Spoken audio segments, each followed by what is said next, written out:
The Hunger Games, Chapter 21. In the remaining hours before nightfall, I gather rocks and do my best to camouflage the opening of the cave. It's a slow and arduous process, but after a lot of sweating and shifting things around, I'm pretty pleased with my work. The cave now appears to be part of a larger pile of rocks, like so many in the vicinity. I can still crawl into Peter through a small opening, but it's undetectable from the outside. That's good, because I'll need to share that sleeping bag again tonight. Also, if I don't make it back from the feast, Peter will be hidden but not entirely imprisoned, although I doubt he can hang on much longer without medicine. If I die at the feast, District 12 isn't likely to have a victor. I make a meal out of a small bony of fish that inhabit the stream down here, fill every container, purify and clean my weapons. I've 9 arrows left all in. I debate leaving the knife with Peter, so he'll have some protection while I'm gone, but there's really no point. He was right about camouflage being the final defense, but I still might have use for the knife. Who knows what I'll encounter? Here are some things I'm fairly certain of. That at least Cato Clove Thresh will be on hand when the feast starts. I'm not sure about Foxface, since direct confrontation isn't her style or her forte. She's even smaller than I am, and unarmed, and unless she's picked some weapons up recently, she'll probably be hanging around somewhere nearby, seeing what she can scavenge. But the other three, I'm going to have my hands full. My ability to kill at a distance is my greatest asset, but I know I'll have to go right into the thick of things to get that backpack, the one with the number 12 on it, Claudius Templesmith mentioned. I watched the sky, hoping for one less opponent at dawn, but nobody appears tonight. Tomorrow will be faces up there. Feasts always result in fatalities. I crawl into the cave, secure my glasses, and curl up next to Peter. Luckily, I had that good long sleep today. I have to stay awake. I don't really think anyone will attack our cave tonight, but I can't risk missing the dawn. So cold, so bitterly cold tonight, as if the game makers have sent infusion of frozen air across the arena, which may exactly be what they've done. I lay next to Peter in the bag, trying to absorb every bit of his fever heat. It's strange to be so physically close to someone who's so distant. Peter might as well be back in the capital, or in District 12, or on the moon right now. He'd be no harder to reach. I've never felt lonelier since the games began. Just accept it will be a bad night, I tell myself. I try not to, but I can't help thinking of my mother and Prim, wondering if they'll sleep a wink tonight. At this late stage in the games, with an important event like the feast, school will probably be cancelled. My family can either watch on the static-filled old clunker of a television at home, or join in the crowds in the square to watch on the big, clear screens. They'll have privacy at home, but support in the square. People will give them kind words, a bit of food if they can spare it. I wonder if the baker has sought them out, especially now that Peter and I are a team, and made good on his promise to keep my sister's belly full. Spirits must be running high in District 12. We so rarely have anyone to root for at this point in the games. Surely people are excited about Peter and me, especially now we're together. If I close my eyes, I can imagine their shouts at the screen, urging us on. I see their faces, Greasy Sack and Madge, even the peacemakers who buy my meat cheering for us. And Gale, I know him. He won't be shouting, cheering. He'll be watching every moment, every twist and turn, willing me to come home. I wonder if he's hoping that Peter makes it as well. Gale's not my boyfriend, but would he be if I opened that door? He talked about us running away together. Was that just a practical calculation of our chances of survival away from the district, or was it something else? I wonder what he makes of all this kissing. Through a crack in the rocks, I watch the moon across the sky. At what I judge to be 3 hours before dawn, I begin final preparations. I'm careful to leave Peter with water and the medical kit right beside him. Nothing else will be much use to him if I don't return, and even these would only prolong his life a short time. After some debate, I strip him of his jacket and zip it over my own. He doesn't need it, not now he's in the sleeping bag with his fever during the day. If I'm not there to remove it, he'll be roasting in it. My hands are already stiff from cold, so I take Rue's spare pair of socks, cut holes for my fingers and thumbs, and pull them on. It helps anyway. I'll fill her small pack with some food, a water bottle and bandages, tuck the knife in my belt, get my bow and arrows. I'm about to leave when I remember the importance of sustaining the star-crossed lover routine. I lean over and give Peter a long, lingering kiss. I imagine the teary sighs emanating from the capital and pretend to brush away a tear of my own. And then I squeeze through the opening of the rocks, out into the night. My breath makes small white clouds as it hits the air. It's as cold as a November night at home, one where I've slipped into the woods, lantern in hand, to join Gail at some prearranged place where we'll sit bundled together, sipping herb tea from metal flasks, wrapped in quilting, hoping game will pass our way as the morning comes. Oh, Gail, I think, if only you had my back now. I move as fast as I dare. The glasses are quite remarkable, but I still sorely miss the use of my left ear. I don't know what the explosion did, but it damaged something deep and irreparable. Never mind, if I get home, I'll be so stinking rich I'll be able to pay someone to do something about my hearing. The woods always look different at night. Even with the glasses on, everything has an unfamiliar slant to it, as if the daytime trees and flowers and stones had gone to bed and sent slightly more ominous versions of themselves to take their places. I don't try anything tricky, like taking a new route. I make my way back up the stream and follow the same path back as Rue's hiding place near the lake. Along the way, I see no sign of another tribute, not a puff of breath, not a quiver of a branch. Either I'm the first to arrive or the others have positioned themselves last night. There's still more than an hour, maybe 2, when I wriggle into the underbrush and wait for the blood to begin to flow. I chew a few mint leaves. My stomach isn't up to much more. Thank goodness I have Peter's jacket as well as my own.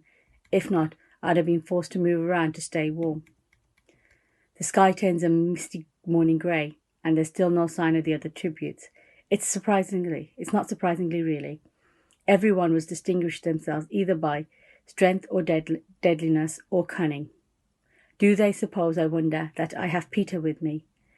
I doubt Foxface and Thresh even know he was wounded. All the better if they think he's covering for me when I go for that backpack.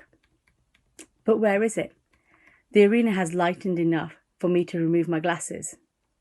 I can hear the morning birds singing. Isn't it time? For a second, I've panicked that I'm in the wrong location, but no. I'm certain I remember Claudius Templesmith specifying the cornucopia. And there it is. Here I am. So where's my feast? Just as the first ray of sun glints off the gold cornucopia, there's a disturbance on the plain. The ground before the mouth of the horn splits in two, and the table round with a snowy white cloth rises into the arena. On the table sit 4 backpacks, 2 large ones with the numbers 2 and 11, and a medium-sized green one with the number 5, and a tiny orange one. Really, I could carry that around with me on my wrist. Must be the one marked 12. The table has just clicked into place, where a figure darts out of the cornucopia, snags the green backpack and speeds off. Foxface. Leave it to her to come up with a clever plan and risky idea. The rest of us are just poised around the plane, sizing up the situation, and she's got hers. She's got us trapped too, because no one wants to chase her down, not while their own pack sits vulnerable on the table. Foxface must have purposely left the other bags alone, knowing that to steal one without her number would definitely bring on her pursuer. That should have been my strategy. By the time I worked through the emotion of surprise, admiration, anger, jealousy, and frustration, I'm watching the reddish mane of her hair disappear into the trees as well as the shooting range. I'm always dreading the others, but maybe Foxface is the real opponent here. She's cost me time too, because by now it's clear that I must get to the table next. Anyone who beats me will easily scoop up my pack and be gone.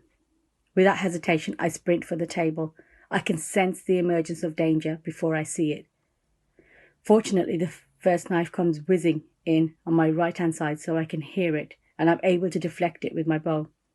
I turn, drawing back the bowstring, and send an arrow straight at Clove's heart. She turns enough to avoid the fatal hit, but the point punctures her upper left arm. Unfortunately, she throws with her right, but it's enough to slow her down for a few moments, having to pull the arrow from her arm, take in the severity of her wound. I keep moving, positioning the next arrow automatically, as only someone who has hunted for years can do. I'm at the table now, my fingers closing in over the tiny orange backpack. My hand slips between the straps and I yank it up on my arm. It's really too small to fit on any other part of my anatomy, and I'm turning to fire again when the second knife catches up with me in the forehead. It slices above my right eyebrow, opening a gash that sends a gush running down my face, blinding my eye, filling my mouth with sharp metallic taste of my own blood. I stagger backward, but still manage to send my readied arrow in the general direction of my assailant. I know as it leaves my hand it will miss, but then Clove slams into me, knocking me flat on my back, pinning my shoulders to ground with her knees. This is it, I think, and hope for Prim's sake it will be fast. But Clove means to savour the moment, even feels she has time. No doubt Cato is somewhere nearby guarding her, waiting for Thresh and possibly Peter. "Where's your boyfriend, District 12? Still hanging on?" she asks. "Well, as long as we're talking, I'm alive. He's out there now, hunting Cato," I snarl at her, and I scream at the top of my lungs, "Peter!" Clove jams a fist into my windpipe, very effectively cutting off my voice. But her head's whipping from side to side, and I know for a moment she's at least considering I'm telling the truth. Since no Peter appears to save me, she turns back to me. "Liar," she says with a grin. "He's nearly dead. Cato knows where he cut him. You've probably got him strapped up some tree while you're trying to keep his heart going." "What's in the pretty little backpack? That medicine for the lover boy? Too bad, he'll never get it." Clove opens her jacket. It's lined with an impressive array of knives. She carefully selects an almost dainty-looking one with a cruel curved blade. "I promised Cato if he let me have you, I'd give the audience a good show." I'm struggling now in an effort to unseat her, but it's no use. She's too heavy, and her lock on me is too tight. "Forget it, District 12. We're going to kill you, just like we did your pathetic little ally. What was her name? The one you hopped around in the trees? Rue? Well, first Rue, then you, and then I think we'll let nature take its course with Loverboy." "How does that sound?" Clove asks. "Now, where to start?" She carelessly wipes away the blood from my wound with her jacket sleeve. For a moment, she surveys my face, tilting it from side to side as if it's a block of wood, and she's deciding exactly what pattern to carve on it. I attempt to bite her hand. She grabs the hair on top of my head, forcing me back to the ground. "I think," she almost purrs, "I think we'll start with your mouth." I clamp my teeth together as she teasingly traces the outline of my lips with the tip of her blade. I won't close my eyes. The comment about Rue has filled me with fury. Enough fury, I think, to die with some dignity. As my last act of defiance, I will stare her down as long as I can see, which will probably not be an extended period of time, but I will stare her down. I will not cry. I will die in my own small way, undefeated.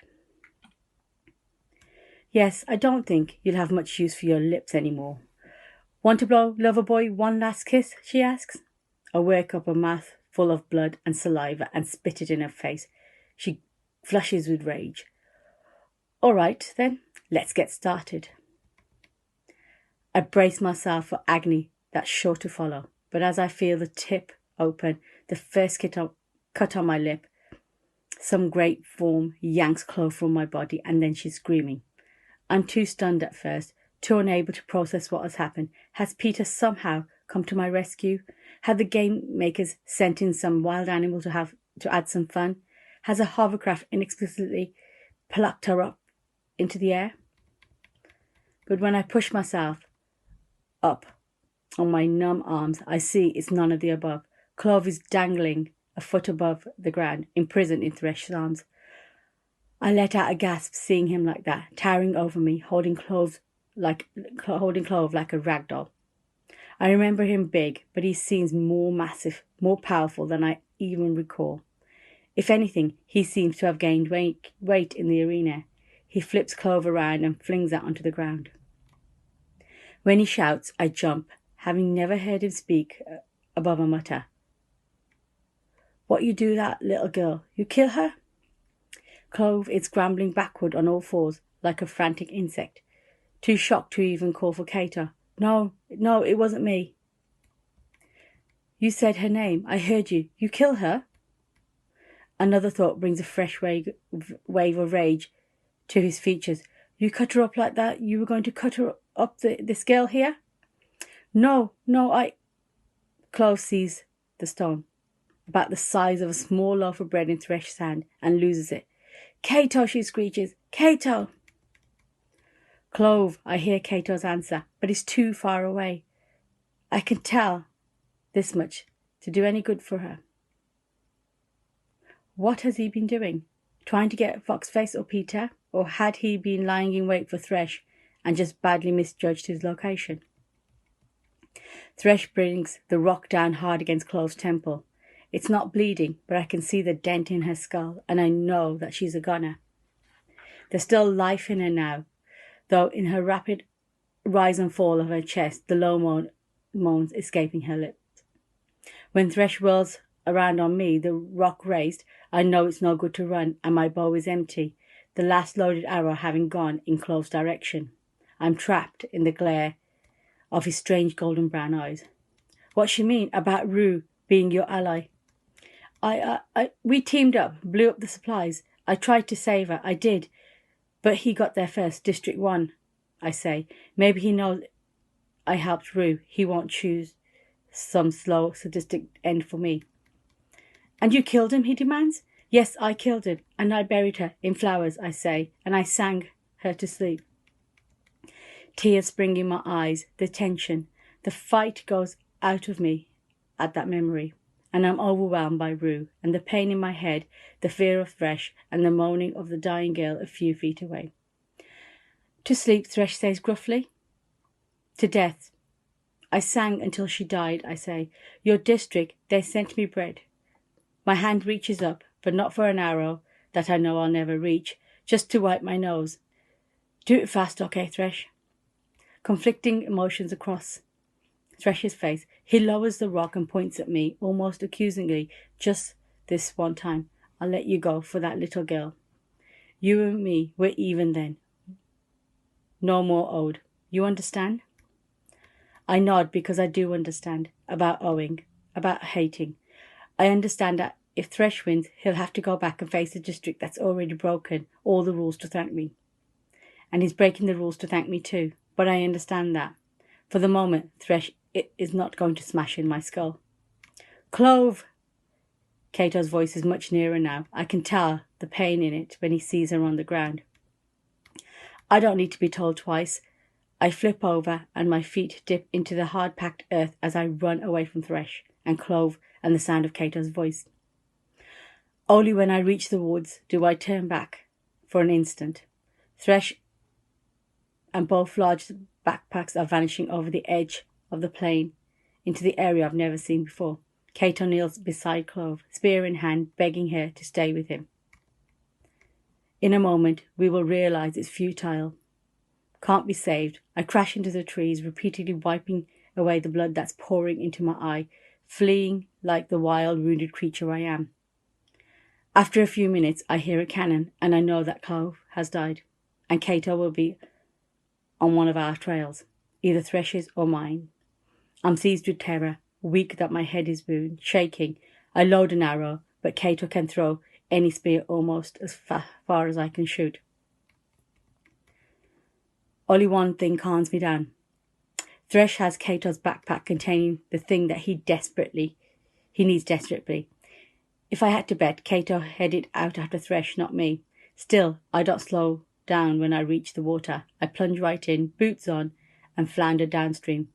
I pull off Rue's socks that I've been using for gloves and press them into my forehead, trying to staunch the flow of blood, but they're soaked in minutes. Somehow I make it back to the cave. I squeeze through the rocks. In the dappled light, I pull the little orange backpack from my arm, cut open the clasp, and dump the contents on the ground. One slim box containing one hypodermic needle. Without hesitating, I jammed the needle into Peter's arm and slowly pressed down on the plunger. My hands go to my head and then drop to my lap, slick with blood. The last thing I remember is an exquisitely beautiful green silver moth landing on the curve of my wrist.